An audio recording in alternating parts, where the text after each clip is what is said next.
The fascia is the baseline material of our physical form. And it also does this wondrous thing. It transports chi, or life force. And if I was an engineer, I could look at that and say, oh, that's a DC current that's actually measurable within the fascial tissue. And so if you're an acupuncturist, you would say, well, that's life force. That's an organizational energy. And so our fascia not only turns out to be our main structural component, but also a communication network for life force.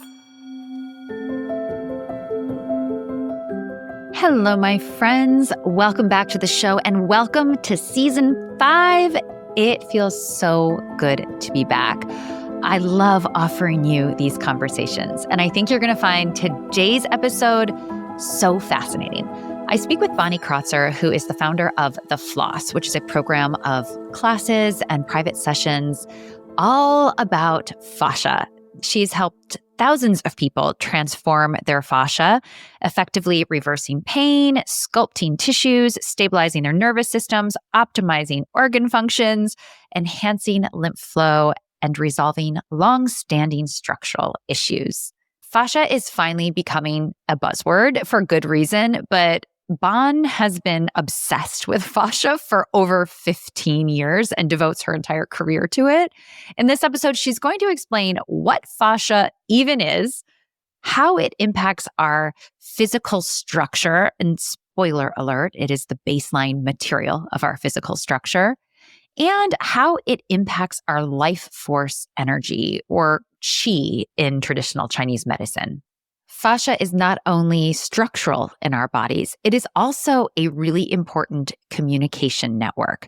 We dive into how fascia impacts digestion, how we can support and change our fascia to increase circulation and enhance our organ health, and even foods that support our fascia. I think you're going to walk away so inspired, and I definitely think you're going to learn a ton in this episode. I couldn't stop taking notes, even though I've been working with Bon for 1.5 years doing her classes, and I know a lot of this stuff. I learned so much today. If you want to go further and check out her classes, she's actually giving away a free month membership to the Floss, which you can enter to win by hopping over to my newsletter for the show. I'll include a link in the show notes if you want to check that out. I really hope you like this episode. If you do, I hope that you'll support it by sharing it with your friends. You can rate it over on your podcast app or like it in Substack. And you can become a subscriber to the Mind, Body, Spirit Food newsletter, where I share brand new weekly recipes, all of which just happen to be gluten-free. And I explore how we can find more sovereignty, joy, and pleasure as eaters and ultimately as humans. If you become a paid subscriber for just a few bucks a month, you make all of this work happen. This is a community-supported project. There are no ads, no sponsorships. It's just you and me. So if you find the work valuable, I hope you'll consider becoming a paid member. If you do so, you'll get access to all of the recipes in my archive. There's over 100 recipes. You get bonus content. You get to request recipes. You get discounts on my one-on-one sessions and more fun perks. Speaking of which, if you do want to work with me, I will include a link to those one-on-one sessions where we dive into your human design and how it impacts your unique, spectacular digestion. Okay, my friends, let's jump into the show.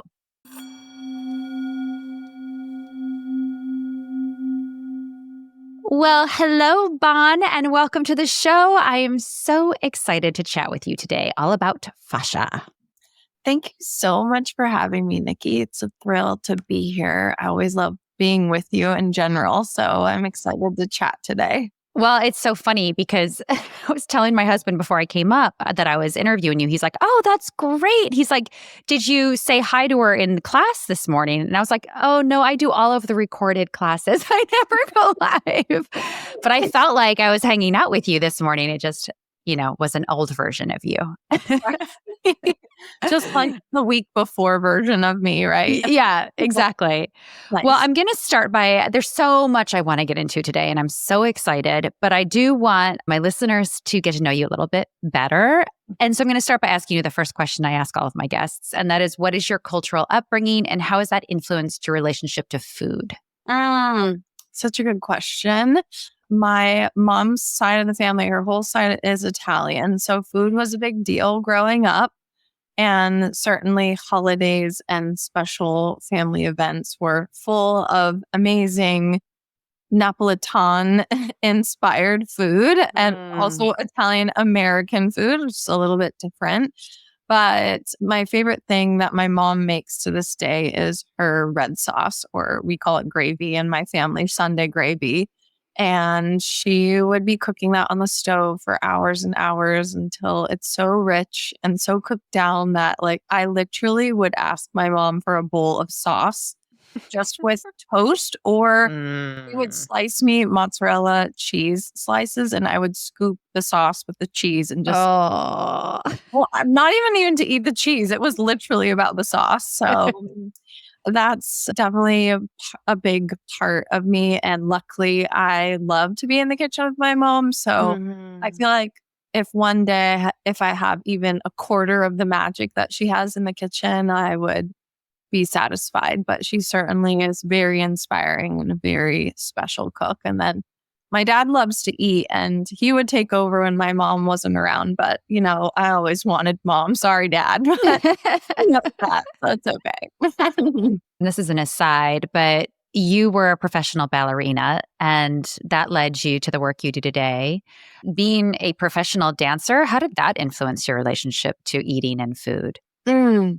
Yeah, a little bit tricky, of course, as you're one of the few professions that you're expected to look in a very certain way, right? So always had very healthy eating growing up, luckily, which was a blessing. And my ballet teacher I grew up with used to, encourage us to nurture ourselves well. But within that space, it's really tough to be looking at yourself in the mirror. And mostly that wasn't it for me, but it was when I went to university and for no reason at all, because I was eating tons of food in the mess hall, or what do you call it? What do you call the dining hall at college? I was just eating so much, also dancing so much because my dance hours per day increased, and somehow I was just naturally losing weight, and that influenced my teacher. I was starting to get more attention based on the more I was a little bit more trimmed down, the more attention I was getting from my teacher. So in my head, being skinny equaled a good dancer, which is not true. Now we know I'm very much more interested in someone who has beautiful movement quality over their aesthetic value, or how much they can point their foot or how many pirouettes they can do. I don't care. I would much rather see someone who's very connected to their body, someone really expressing through their physical form, time and space, and musicality. So anyways, it's certainly a bigger picture dynamic change that I would like to see as people become more aware, even in our art forms, that instead of valuing the aesthetic, we start to value these other things that have more profundity in my mind and are more sacred. How did you get out of that to kind of release that? Sure. I don't think it will ever be fully released out of me, certainly now. And, I never was so controlled of an eater that I didn't eat. I would probably be more I overly exercised. So I'm very lucky in that way. But I think I just started realizing what I eat influences how I feel. And I want to feel really good. So I just started making choices around what I eat and how that makes me feel. So I do eat very healthy for what, maybe some people might think in the outer world, but I don't control what I eat. Like I eat what I want. And I really enjoy myself when I'm eating. I think that's also part of it. And just appreciating my body for what it is. And it's a miracle. And everybody's body is a miracle. So seeing the body that way, and then you want to treat your body as if it's a miracle. So that's the way I guess, you get out of it. But of course, like the body dysmorphia always it'll always pop up, and then you just recognize it. You're like, oh, that's that. Okay. It's not really real. Let's move on. So really being conscious of that, I think, helps. Well, I want to get into fascia, but one thing I want to say, because you said such a beautiful thing, is expressing through physical form. And I have to say, my own work with you in doing what you call fascia flossing, which is really just working the fascia, which we'll talk about in a second. It's had such a profound influence on me, and it's been a very subtle and it's not been like this quick thing. It's been this very subtle shift towards listening. And unlike other practices that I've done, like yoga, which is often, although I know this is not the purpose of yoga, but I think often it's taught that way, it's about achieving or getting into a specific shape or structure. And the fascia work is almost like throwing that all on its head, at least for me personally, because it's more about listening and paying attention to where my body's at and just allowing my body to be exactly where it's at while honoring it and then like caring for it. I guess it's helped me grow in compassion for myself, which is really kind of a beautiful thing for a physical practice, because it is very much of a physical practice. It's a subtle practice, but I feel like I know my body and I feel closer and more loving towards my body. And I know that my attention to my fascia, which sounds so weird, has helped to generate that simply because it's helped me listen. It's a really slow, quiet practice. Right. So thank you for introducing me to my fascia, and let's get into it. Like, what the hell is fascia and why should we even care? Wow, it's an honor to even hear that. So I'm so glad that is your reality, because you've learned and are practicing with your fascia. I think that kind of direct link to consciousness and fascia is something that we might want to explore today. Love that. Fascia is the tissue that is present at conception and at the moment that we start to form as an embryo. The fascia is the baseline material of our physical form. And it also does this wondrous thing. It transports chi, or life force. And if I was an engineer, I could look at that and say, oh, that's a DC current that's actually measurable within the fascial tissue.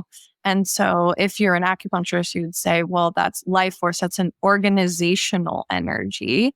And so our fascia not only turns out to be our main structural component, but also a communication network for life force. When we look at it like that, we're like, oh yeah, this is sacred spiritual stuff. This isn't just like some tissue wrapping my muscle, which most people are getting familiar with that. When I started learning and working with fascia 15 years ago or so, it was like pulling teeth, educating people about fascia. It was something that nobody was talking about. And I'm so grateful that it's becoming more a part of the zeitgeist. But just let's rewind. Fascia. What the heck is fascia? Like you asked.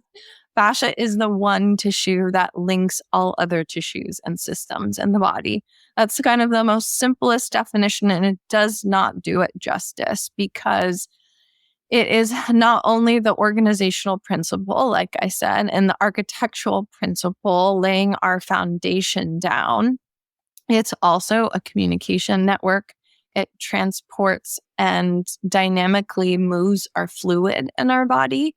It's an information source between the cells. So it's transferring information, light, sound. 74 different amplitudes have been measured to be moving through the fascia. So it works like a radio antenna. It transports information faster than our nervous system and as fast as the speed of light. So it's very important dynamic system. So you can imagine that it's not only working architecturally, but also physiologically impacting everything from our heart function down to our kidney function to our digestion for your audience, etc. But fascia is mostly made out of collagen, around 90-ish%, depending on where your genetics are inherited from. You'll have varying amounts of collagen and elastin. And then the base fluid that is inherent in those tissues also, some scientists say, have hyaluronic acid. And there's a couple other things. There's immature collagen in there and glycoglycans that are amino acid based structures that are also a part of the fascia. There's a couple other properties, but mainly made of collagen, which is a triple helix. It's formed by a triple helix, like you think of the DNA helix. There's 2 spindles there. With collagen, there's 3. So it makes it so strong. It's a very, very inherently strong structure and can be stronger than steel per weight.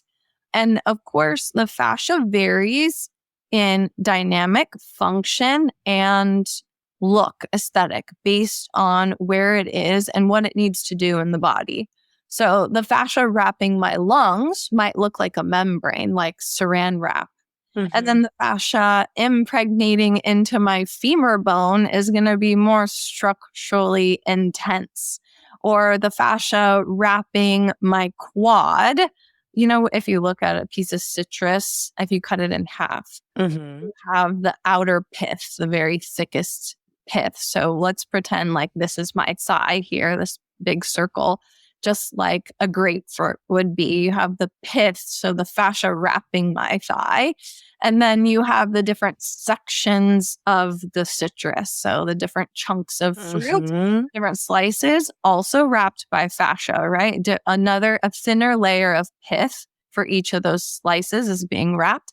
And then within the slice, you see those tiny lobules of juice, of fluid being wrapped by those little things of pith, right? So that's how the fascia is acting in, say, myofascia, and muscle and fascia mixed together. So if the muscle did not have fascia, it would just be a little kind of slop of red blood cells smushed on the floor. Really, the structure of the fascia in order to create the other structures in the body. Same thing goes with the heart. There's some scientists, the heart and every other organ, every other tissue in the body, and even our bones are really designed a foundation of fascia. So scientists are taking pig hearts and in order to work towards organ replication so that you don't have to rely on donors in the future, they're taking all the soft red blood cells, the soft tissue matter off of a pig heart. And what remains is a ghost-like structure of a heart.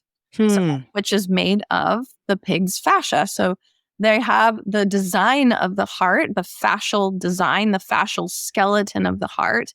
And then they'll take human stem cells, heart stem cells, and inject them onto the pig fascial skeleton of the heart. And then they're getting those red blood cells to organize and grow on that fascial skeleton. So that kind of gives you an image of how foundational fascia is. I find that really interesting that scientists can't quite comprehend how to figure out the innately intelligent organic design of the fascia, though. They haven't figured that part out. They can grow stem cells and they can grow a heart almost, except they can't grow the fascia. And that says something about our divine design, whether something bigger than us designed us, but there's something inherently majestic about our bodies being able to self-form, self-organize, self-develop without a lot of, external input besides coming from the mom. Yeah. There's so much here. Right. There's so much here. The way you talk about the body is so fascinating because I can tell you're just fascinated by the body. But you also tie in the fascia to traditional Chinese medicine, which kind of circles us back to this idea of energy, life force. We're born. Where does this life force come from? But as you share in your classes, the fascial networks are tied into the concepts of traditional Chinese medicine, which I have found really fascinating and also really helpful. So, can you just explain that a little bit? Yeah. My former teacher, Bob Cooley, he, used the meridian system, the traditional Chinese medicine meridian system, but expanded upon it. But there's certainly other acupuncturists, including Dr. Dan Keown and quite a few other Western medicine-based researchers who believe that the fascial matrix, the fascial network, as you said, might be the explanation for the traditional Chinese medicine energy pathways. And where shall I begin? Let's talk about it in a practice that when you're not necessarily going to an acupuncturist office, which I think for me, I love going to acupuncture and I think everyone should go to acupuncture. This is my opinion. If you're utilizing the Eastern medicine meridian roadmap, then use that as an overlay to your body. When you kind of just even have a little bit of information on it, it can help give you clues how your body is functioning. So if I'm going more pedestrian first, and then I'll explain what's going on here. So if we have a very tight IT band, that's associated with the gallbladder channel in Chinese medicine. That's where the gallbladder meridian runs. And we'll talk about why I see channels versus meridians in a second here. But this is where the channel of the gallbladder is running. If we have very tight tissue in that area, it might give us a clue that we're either utilizing that particular kind of qi a lot, so that tissue gets a little bit tired. The overuse is expressed in the actual tissue of that meridian. Or we could have something going on with our gallbladder, and then that is being expressed through that meridian chain.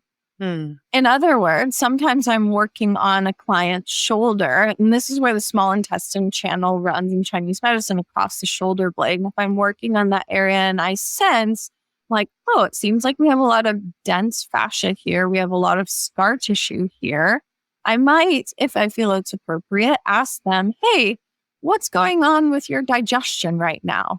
And almost always there is, I have SIBO, I have IBS, I have this, that, and the other thing going on with my digestion. And I'm like, okay, interesting. Then you have to kind of dive into the life story and be like, is it the chicken or the egg? That the small intestine channel with the meridian, is that qi blocked? So it's causing something going on in the small intestine itself. Or is the small intestine being influenced by what we're eating? The small intestine is actually having trouble itself, and then is being expressed through that channel or that meridian. I want to pause here because I think this is another example, like a real life example for people, because this was like mind blowing to me. I used to grind my teeth.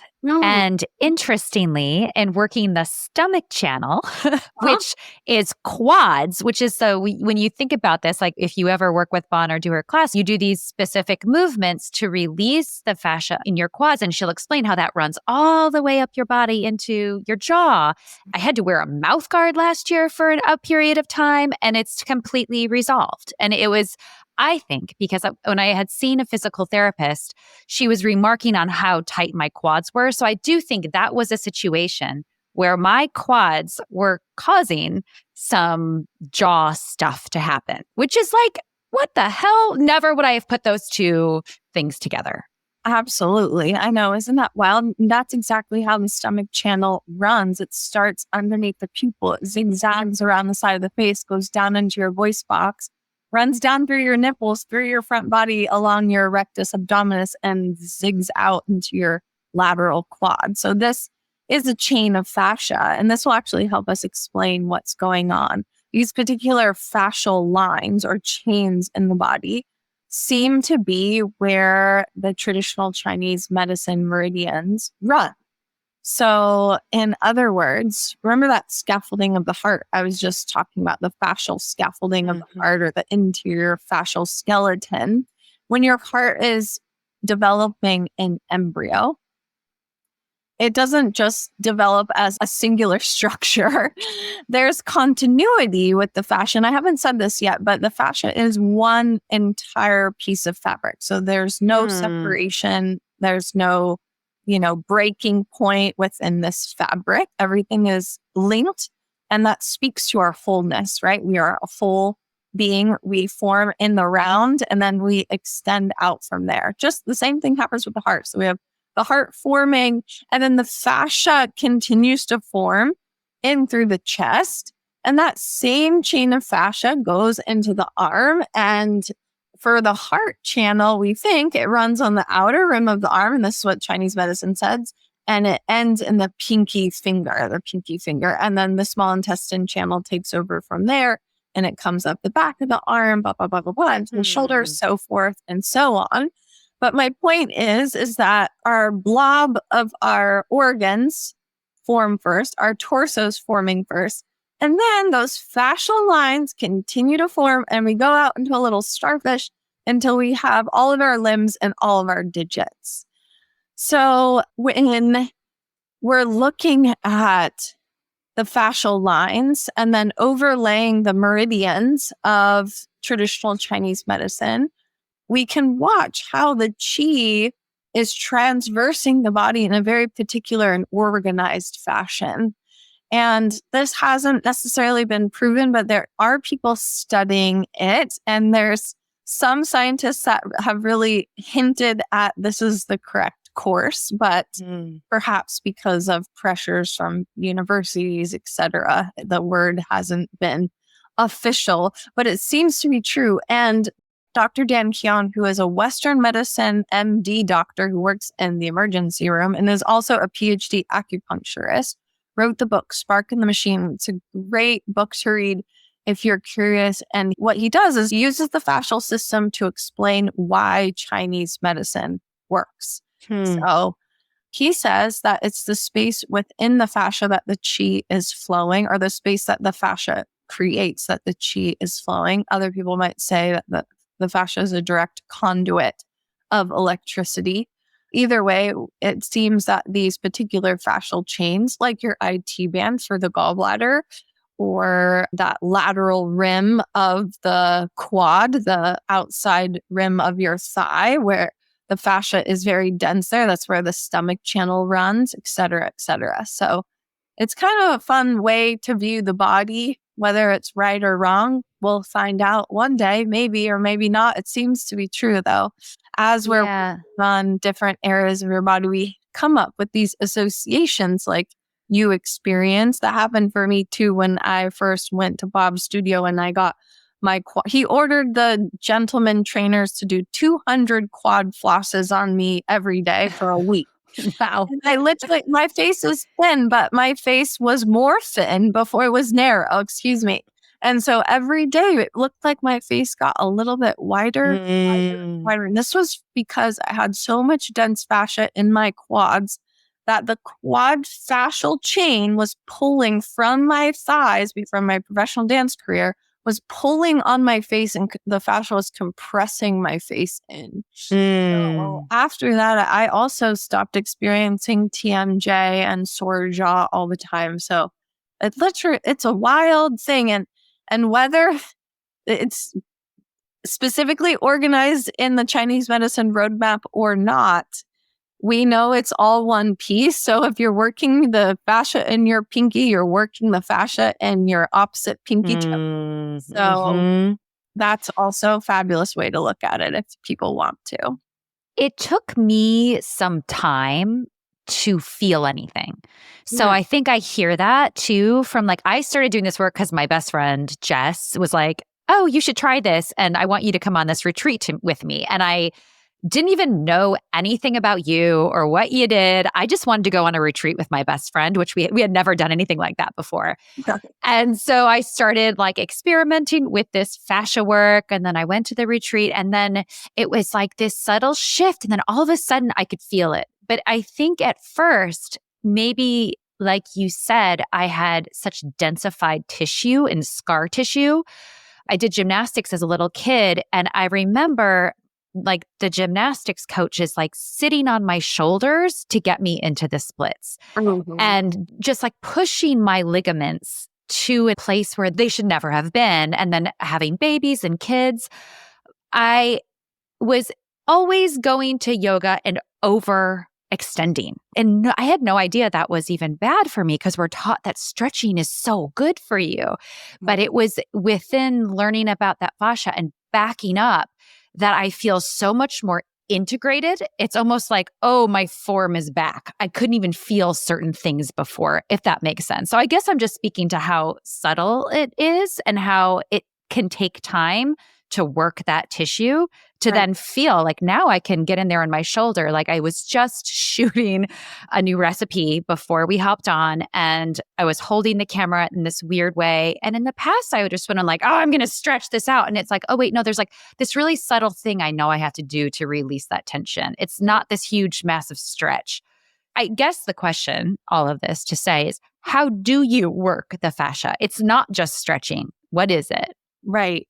Okay. Yes. Let's talk about how fascia flossing works. And this is a term I coined, and it's a mixture of what I learned from my former teacher, Bob, and my influence with dance and yoga and Pilates, etc.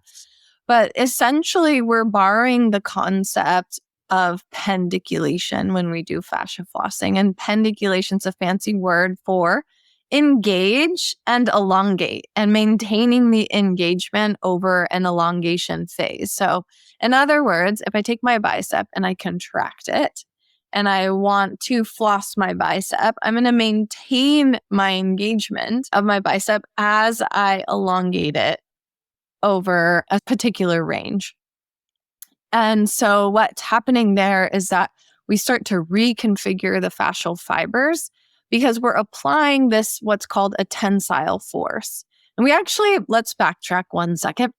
The pendiculation action is in our body already. We're already doing it when we yawn. We kind of contract as we elongate. Or you watch the animals on the ground as they're moving through a certain range, trying to get into their tissues. They know to engage, and they're instinctually doing this. They're not consciously being like, someone told me I should engage my tissue as I go into elongation.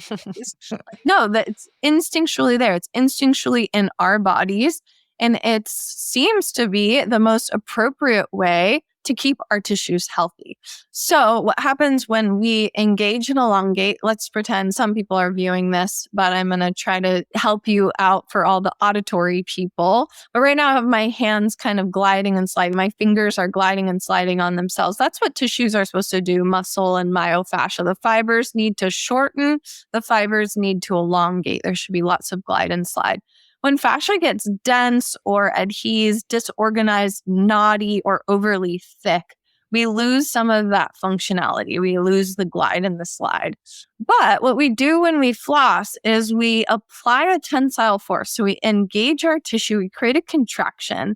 And then as we go into elongation phase, that tensile force, that little gentle yank, in other words, is pulling on those fibers just enough to help them either reorganize so there can be more glide and slide, or if the tissue is dry, brittle, scar tissue-like, and is unneeded anymore, it can break apart, go into the bloodstream, and be eliminated through your elimination system. So it literally is like an internal exfoliation and or a reorganization of the fibers. And that makes everything far more functional. Besides the actual physicality of it, contracting, elongating, twisting, turning, so we have more functionality.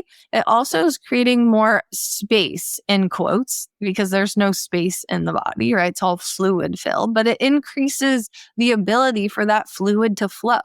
And fluid flow, aka circulation, equals three main things that help keep us vital.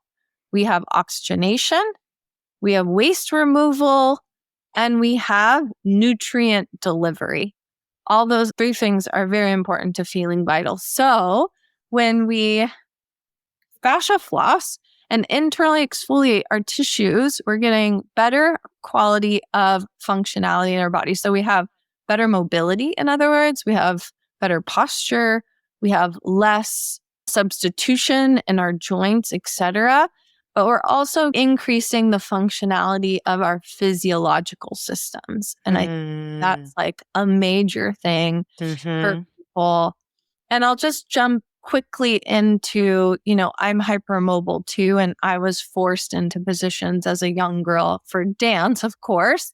And sometimes when we are hypermobile, we lose that baseline sensation when it comes to stretching and more safe ranges. Like we'll only get sensation if we really push ourselves to our edge and then go further.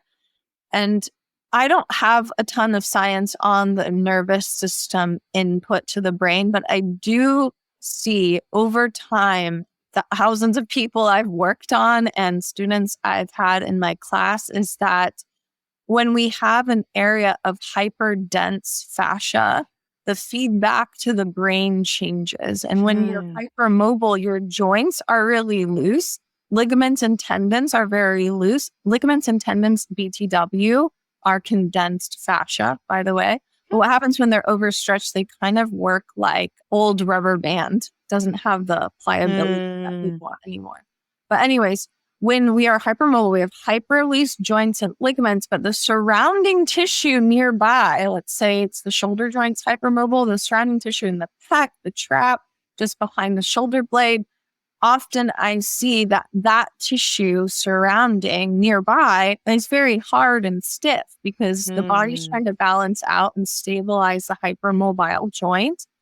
And so the tissue is dynamically trying to create structural soundness where there isn't, where that isn't present.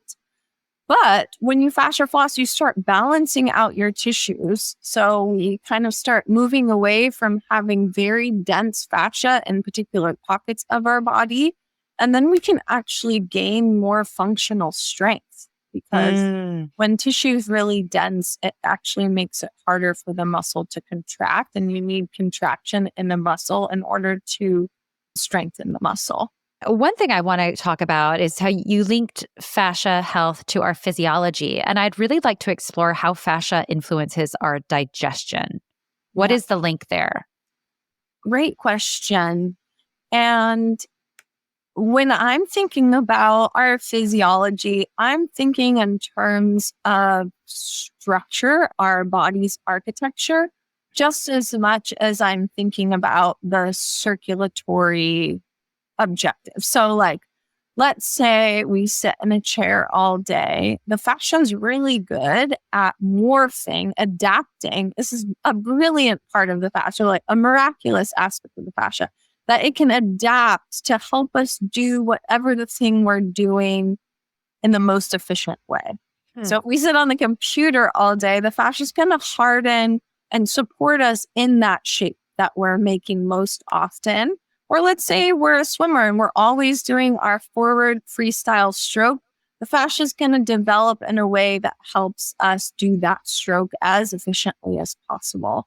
Over time, this could become not optimal, right? We're sitting in a chair and we have a little bit of a slumped posture, and the fascia might be developing in a way that is constricting to some level of circulation or not supporting a posture that helps our organs have, again, in air quotes, space they need to function at optimal. Like, let's say we got in a little accident, we fell on our right side and we developed some scar tissue around our right abdominal wall. That could influence how well the liver's functioning. This is kind of like common sense in a way. Like, I had a car hit my car quite bad once, and I have more scar tissue in my right side of my neck. I know my lymph nodes on my right side don't drain as well as on my left side because I have more dense tissue over here. Of course, I've worked on it and it's much better than it used to be if I hadn't fascia floss. But that's all to say that the fascia is so highly adapted, which it needs to be. I needed the fascia to adapt on this side of my neck to help me heal and to create stability. But when it becomes overly dense and over time, it can prevent some level of circulation. So you can apply that same idea to the fascia in our gut. And I didn't say before, but the fascia is wrapping and impregnating, permeating into every single organ, of course. And then there's also all the fascial links or the fascial chains between different organs. So there can be information sent between all the organs. For instance, the liver, there's 5, they're technically ligaments. They're called ligaments, but now we know ligaments is condensed fascia. And Dan Keong says that those ligaments are like little highways of information. And the liver in Chinese medicine is considered the helper or the general. So the liver's in charge and saying, oh, we need the small intestine to work a little bit slower today, or we need the large intestine to really eliminate whatever it is. So there's that. And then also the fascia is really important for our digestion and for everything in general in the body, because I did say the fascia connects everything, but it also is the great separator. And the fascia keeps everything contained and in compartments so they can all do their own thing. You don't want liver cells getting confused with small intestine cells. The fascia maintains these compartments so that the body can maintain its organizational harmony. And that's really important. And when there's a discrepancy in the organization of the cells, when the cells get a little bit confused, we see dis-ease, disorganization. Yeah. And just to be clear, the fascia, again, doesn't separate, but it folds on itself to create these different compartments in the body. So we might think like the liver is just like its separate little container, but then you see how that fascia is containing the liver and then morphing down into the gallbladder to then contain the gallbladder. Are there things we can do to support our digestion through working with our fascia? Yeah. Well, just like you said before, you impacted your jaw working the quads. And again, we'll repeat, this is stomach channel of Chinese medicine, but the quads are along the stomach channel. So if we work the quads, the chain of fascia, based on our embryology, relates back to the fascia that's wrapping the organ of the stomach, then we can dynamically target certain organs through fascia flossing, if it is true, which seems to be true, that the Chinese medicine roadmap is in accordance with the fascial planes or the fascial channels. So if we want to work our small intestine channel, or we want to change our small intestine functionality, perhaps we work on our small intestine fascia. And the most dynamic area of the small intestine fascia to work on is across the scapula, infraspinatus, that kind of area if you're an anatomy nerd. And the reason why I say that, well, let's say with the quad, if you imagine that stomach channel that I traced before, to do from the pupil into the jaw, through the voice box, through the nipples, along the rectus abdominis, and down into the quad, what part, and then it continues into the shin and into the foot, which area along that fascial line is the most voluminous? It's the quad, right? So if we change the quad, we're probably going to have more impact on the entirety of the channel than if we were just maybe perhaps pressing a point at the jaw. Of course, we're igniting that chi of the stomach channel anywhere we work along the channel. But if you really want to get the most change in that particular fascial line, picking the area that has the most sway Mm-hmm. would be Mm-hmm. the zone that I pick. Like the bladder Yeah. channel runs on the back body. What part of the bladder channel has the most voluminous amount of fascia? The hamstring, Hamstring. hamstring and the glute, right? So if I wanted to impact my bladder channel, I would want to work on the depths of my hamstring. And this is because the fascial network is a tensile network. So if the hamstring is very, very tight, it's pulling on all ends, right? Mm-hmm. It's like the bully on the playground of that particular channel. Like, I'm in charge here. You're like, okay, you're in charge. So let's make you as healthy as possible so the rest of the channel isn't getting yanked. Mm-hmm. Or if you are more visual, let's say you put a t-shirt, this kind of relates. You put a t-shirt in a frame, just a cotton t-shirt, and you pulled it taut. And then you took the center of the t-shirt and then you spun a knot in it. And it would be like that with your fascia, your webbing of fascia. Like if you imagine the knot in your upper traps, it's like you have this beautiful stretched out web. That's how the fascia is. And then you spun one area tight. It's pulling on the rest. Your matrix, your fascial matrix. Maybe that's too confusing. But No, actually, I love that visual. In general, are there foods? I know you mentioned that fascia is made up of 90% collagen, more or less. Mhm. Does eating collagen, or in general, are there foods that support our fascia? Good question. It seems to be so, although I would love to see more studies on, eating powdered collagen or whatever. I definitely notice a difference when I'm eating things with lots of collagen just naturally occurring, like a slow cooked brisket or, beef stew or like, of course, bone broth, etc.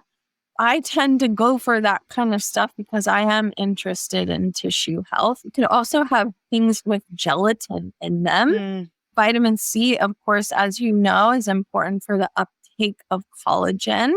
And then eating things with lots of antioxidants and amino acids. I'm always interested in greens for the liver. In Chinese medicine, the liver and the gallbladder are in charge of sinew tissue health. And I think when the Chinese medicine folks were in the ancient texts mentioning sinew tissue, it's not just ligaments and tendons they were referencing, because now we know ligaments and tendons are condensed fascia, but it's also the fascial matrix that they're referencing. And the liver and the gallbladder are in charge of helping us break down fats, turning them into tiny lipids so that our lymph system can take those little particles of fat and distribute them through the body, because the lymph is actually the thing that nourishes the fascia. The fascia isn't blood bound. So our cardiovascular blood system is not nurturing the fascia. The lymph fluid is. And the lymph is nurturing the fascia with fats and minerals and, ground substance, they call it. So certainly interested in taking care of the liver and with lots of greens, because the liver loves the fresh and the cooked greens, not overdoing the raw. I'd never eat raw kale or raw broccoli unless it's thoroughly broken down over 24 hours or more. And then also eating really healthy fats to nourish our tissues and our joints, of course. So those would be my main ones. Fascinating. Yeah. I could talk to you about this stuff all day. I think this is such a fascinating topic. And I have no doubt, I hope for our listeners, there's at least two things that's maybe sparked inspiration or sparked interest. I definitely suggest reaching out to Bon. I will direct people to your website if they want to learn more. Are there any other resources that you recommend for diving into the world of fascia? Oh gosh. Well, definitely follow Fascia Department on Instagram, because I'm constantly putting educational content up for folks free. You can go to my YouTube too if you just want to scope it out, but certainly thank you for sharing the website. Other resources, gosh, Joanne Avison just came out with a book. She's a wonderful anatomy teacher and movement teacher. She wouldn't call herself an anatomist, but I see her as such. And she just wrote a book that helps kind of our more pedestrian mind get a grasp on what fascia is. So we can put that in the show notes too. Great. Wonderful. Well, I have one last question for you. Yeah. And this is just a fun one. And it's how I wrap up every podcast episode. And that is, if it was your last meal on earth in this moment right now, what would it be? Oh my gosh. Well, I have a gluten allergy, but if it was my last one, it wouldn't matter. True that. A homemade loaf of bread. I would take a nice big slice and I would slab it with olive oil and put it on the grill outside on the barbecue and like maybe press it with a brick or something. And then I would take a homegrown, garden grown, my dad grows tomatoes every summer. I would take a chunk of tomato and then put a slab of avocado on top of that, some farmer's market greens, and just like more olive oil, salt, lemon juice, and do an open face bliss list out over myself, right? I'm looking out my window to snow, lots of snow. And that to me is like a dream right now. Thank you so much, Bon. It's been such a pleasure. Thank you, Nikki. So good to see you and chat with you as always. Thank you so much for listening. If this work resonates with you in any way, you can support it by leaving a review or comment or sharing it with friends. Also, you can sign up for the newsletter, Mind, Body, Spirit, Food. And by becoming a paid member for just $5 a month, you help fund this entire project. Thank you so much to all of you who are already subscribed, especially to those paid subscribers. This work could not happen without you. I'm Nikki Sizemore, and as always, remember to nourish yourself with intention and love.